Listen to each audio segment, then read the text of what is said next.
The FBI gets reamed for calling patriotic flags extreme. True, according to the FBI, every flag is a red flag. I came up with that. This week, Senator Ted Cruz questioned FBI Director Christopher Wray over FBI training materials that reportedly flag certain flags as being symbols of militia violent extremism. I wonder if the flags included, rather astonishingly, patriotic symbols of our nation and our history. They included, rather astonishingly, patriotic symbols of our nation and our history. Included on this list is the Betsy Ross flag.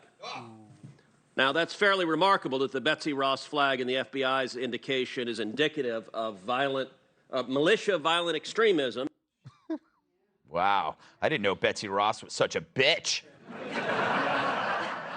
By the way, that's the Betsy Ross flag in case you slept through history class. So what did Ross do that was extreme? She sewed flags, not dissent. Ooh, look at you. Little wordplay there. But it's not just the Betsy Ross flag. It's not just the Betsy Ross flag. Also on this list is the Gadsden flag as a symbol of violent extremism. Now, the state of Virginia has a license plate for the Gadsden flag, as do many other states. Arrest them. The Gadsden flag dates all the way back to 1775, the year Biden learned to ride a bike. But what else was included on this list? Also included on this is a text that I was particularly struck, is the Gonzales battle flag. Come and take it. Well, I will self-report right now that every day in the Senate I wear my boots that have the Gonzales battle flag on the back of them. Director Wray, what are y'all doing?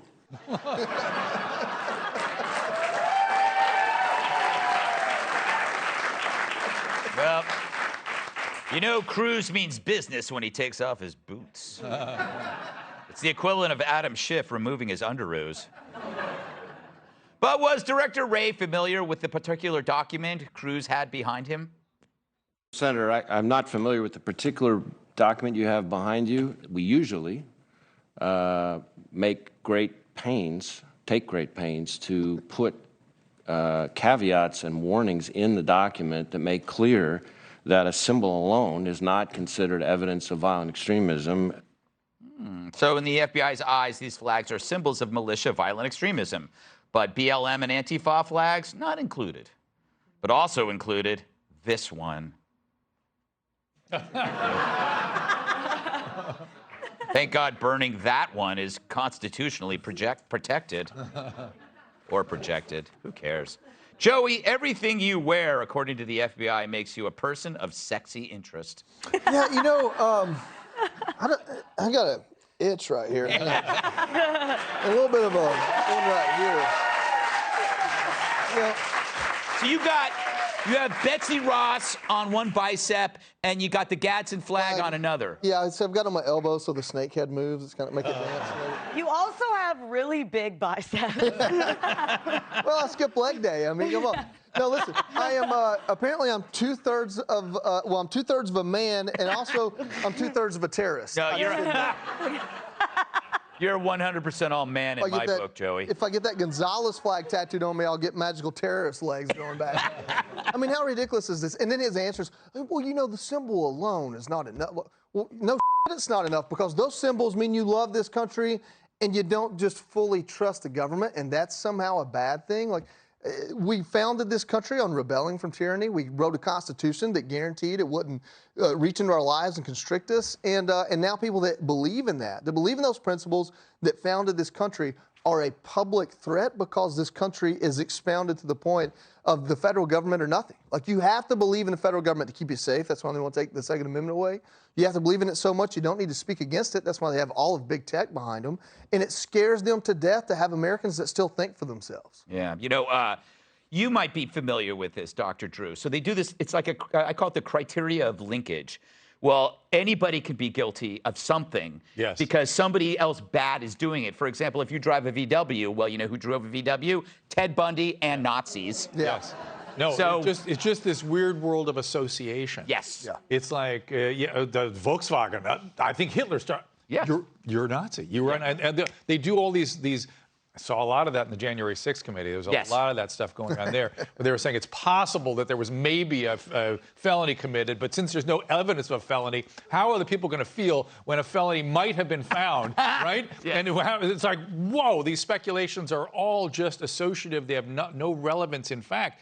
And so what kind of world do we live in? Well, this is the world of all the relativism. Facts don't matter. Logic doesn't matter. It's all to you, the white man, that likes that stuff, and anything else is just more feeling and political. Yeah. You know, Kat, I think the FBI is in a pickle, if I may use that word. How can they infiltrate white terror groups and foment kidnapping plots against governors if they can't find white supremacists? So they have to enlarge, widen the net to include Joey. Yeah. Well, I'm because- actually, I left a tip. I left his name on an anonymous tip line. You too? Yes. All of them? Yes. Johnny and Joe, all the J's. Just... Well, you know what 3 J's mean? I think this is why it's so important to stand against the surveillance state, no matter how hard the government works to try to convince you that it is to protect you. And that's why I was against the Patriot Act from the very beginning. I know that's something we argued about a few years ago. I was against it. Once you give the Why are you denying it government now? once you give the government these kinds of powers, it's then up to them to decide how to use them. And they have to convince you, oh, it's your protection, your protection. They can really, truly use it whatever they want. Kat. It was wrong when it happened to Muslims in the wake of 9/11. It's wrong what's happening now. The whole thing is wrong. They should not be in our business the way that Kat, they have found the ultimate way to circumvent all of that. It's through the public health system. We call it public health emergency. That's then they have true, too. unlimited That's power. true, too. Racism is a public health problem. Bigotry, everything is now a public health problem. But they can have unlimited powers when it's a pandemic, and that needs to be restricted. The courts need to look at that. You know, Emily, maybe the blonde lady over here is right. We were warned about this. We were warned about this by the left after 9/11.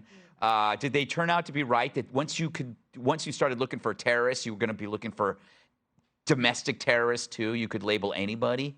Yeah, and I think what we saw in that hearing is that the elevating of what would be construed as circumstantial evidence, let's say in court, which means you have to put a whole bunch of other things as a constellation with that thing to make it mean something. It's been elevated now to like, oh, this is absolute proof. And to your point in the intro, there was a total absence of any symbolism connected to Antifa, Black Lives Matter, two entities that have been totally perverted, well, Antifa from the beginning, that have destroyed billions of dollars of worth of communities and lives, and yet noticeably absent. Senator Cruz also touched on with Wray the fact that there have been multiple investigations conducted of parents because of that letter sent to the FBI. And he said, yeah, there may have been small investigations and assessments. That's what Wray said. And Cruz said, well, actually, we sent you oversight letters detailing multiple investigations into parents that were upset about CRT and the dilution of their power over their children's education. And to your point, you know, this country was founded on what was supposed to be an inherent suspicion of government. The government should be working for us, not the other way around. And yet in between then and now, it's been completely erupted into this bloated beast that we're just supposed to sit down and take with unlimited authority. And every day that goes by, that authority gets bigger and there's nothing we can do about it getting smaller. That's the problem.